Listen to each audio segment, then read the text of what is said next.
Hey guys, Sam here. I just want you to know what I've just witnessed on the train coming from Westminster going towards Gloucester Road, Wimbledon. It was a district line. So I've spoken recently a lot about racism and what is happening and all around the world in regards to how open it has become. Now, 3 young boys, and the reason I didn't video them is because they looked like they was only teenagers, was having a conversation regarding racism, and 2 of his friends, so 2 white guys, 1 young Asian man, discussing the fact that his friend was an absolute racist, and his friend turned around and said, "No, I'm not, I just don't like blacks." So if that's the sort of attitude young people are having, these clearly went to private schools. Now, as we know, when you've got young people in private schools, often they take up the best jobs, including in politics, banking, heads of corporations, etc., lawyers, doctors.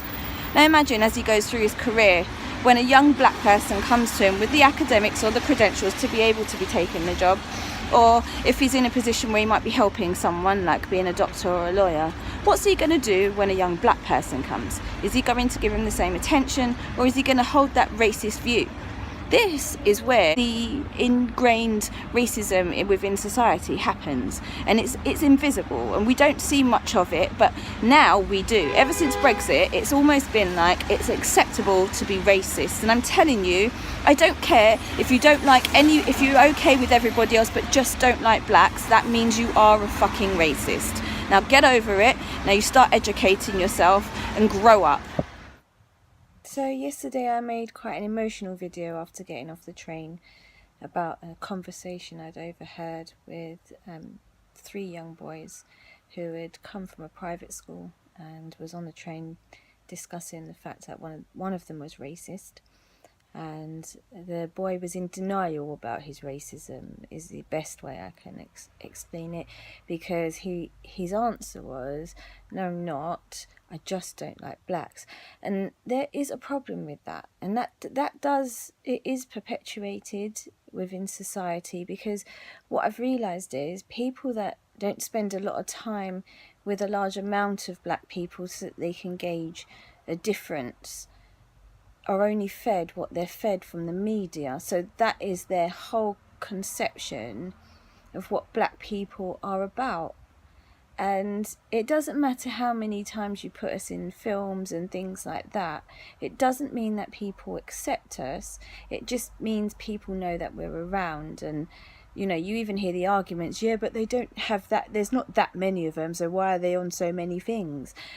So, you know, and these sorts of things come from people that aren't even racist. I can honestly tell you that. And I want to talk about some ways that we perpetuate it, because it's in our language that we use. So, for example, if an Italian man or a woman was having a screaming match with somebody in the street or shouting at each other, people would say, "God, those Italians, they're very passionate, aren't they?" If a white woman was screaming, she would be emotional, or "It's all right, she's just a bit upset at the moment."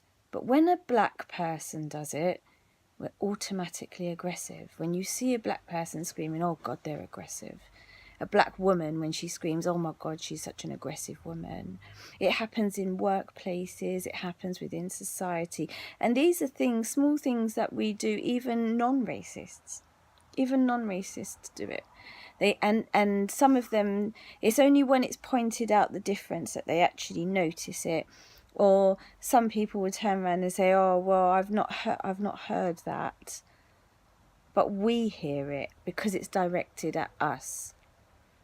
And, you know, I don't know, most people, I have to say this, most people aren't racist at all.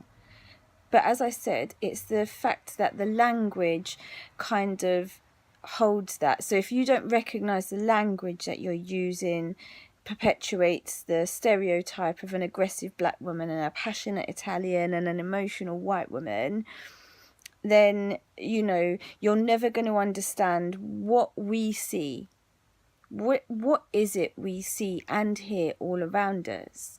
And yes, because a very intelligent man that I was talking to, we was disagreeing about the incident regarding the police woman who was being kicked by the young man that was running away, who went back to try and help save his mate. I'm not going to lie to you, I don't have any tolerance for that behaviour. It is deplorable. And what's more deplorable, I wish someone had actually gone, I don't care, I'm not asking you to go and capture the man, I'm asking you to protect the woman. She genuinely is doing a job, and it's a hard enough job as it is.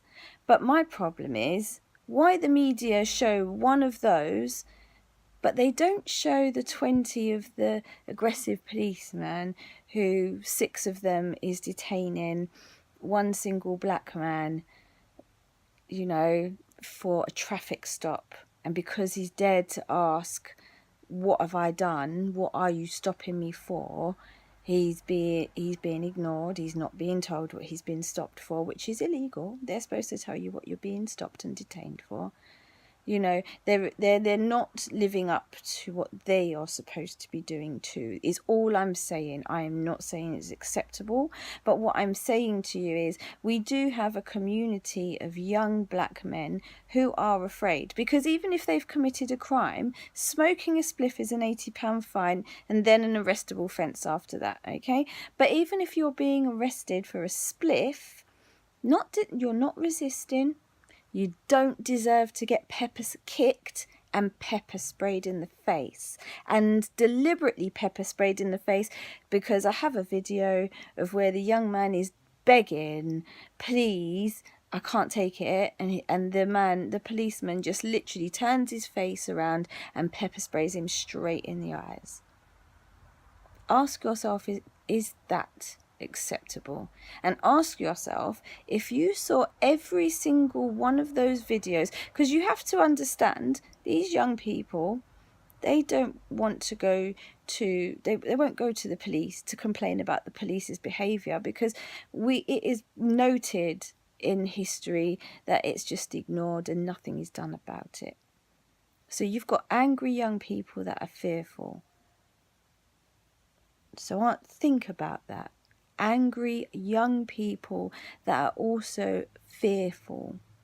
There's enough videos to show why they are fearful, although they are dismissed by the media and the wider society.